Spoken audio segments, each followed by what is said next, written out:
Welcome back to build the brand from scratch 30 days series. આજે હું વાત કરી રહી છું. દિવાળી બહુ જ નજીક છે અને બધા જ લોકો પોતાની બ્રાન્ડને, પોતાની પ્રોડક્ટને લઈને માર્કેટમાં હિયર એન્ડ ધેર કરી રહ્યા છે.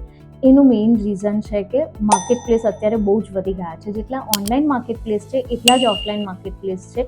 એની અંદર બહુ બધી જગ્યાઓ પર એક્ઝિબિશન્સ થતા હોય છે, સારા લેવલના એક્ઝિબિશન્સ થતા હોય છે, જેની અંદર લોકો જઈને સ્ટોલ મૂકતા હોય છે.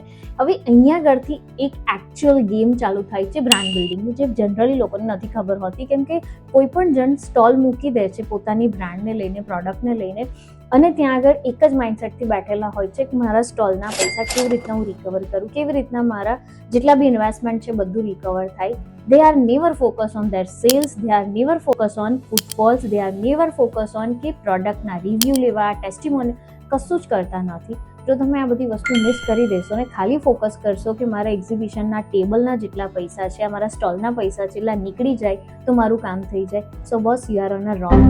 બિકોઝ ઓફ જ્યારે તમે કોઈ પણ જગ્યા ઉપર તમારી બ્રાન્ડને લઈને જાઓ છો, પ્રોડક્ટને લઈને જાઓ છો, ઓડિયન્સ તમને જોવા આવે છે. તો જોવા માટે તમે એમને કેટલા એન્ગેજ રાખો છો તમારી પ્રોડક્ટથી, તમારી વસ્તુઓથી, અને એ એન્ગેજમેન્ટની અંદર તમે ટેસ્ટિમોનિયલ કેવી રીતના જનરેટ કરો છો, સેલ્સ કેવી રીતના જનરેટ કરો છો, અને રિવ્યૂઝ કેવી રીતના લખો છો ને, એ બહુ ઇમ્પોર્ટન્ટ હોય છે. એટલે જ્યારે બ્રાન્ડ ડેવલપમેન્ટ થતી હોય છે ને, ત્યારે હંમેશા બ્રાન્ડિંગ પર ફોકસ વધારે કરવું પડતું હોય છે, જેનાથી તમારો સેલ્સ સસ્ટેનેબલી માર્કેટની અંદર વધવા માટેના ચાન્સીસ વધારે હોય છે.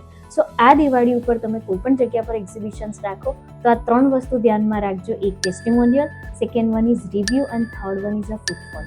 આની અંદરથી તમે રીકનેક્ટ કેવી રીતના થઈ શકો ને એ વસ્તુ તમારે જોવાની છે ને એ જ તમારું હોમવર્ક છે. અને હા, આવી ટિપ્સને ટ્રિક્સને ફોલો કરવાનું ભૂલતા નહીં. હું છું your digital friend Mayuri. By.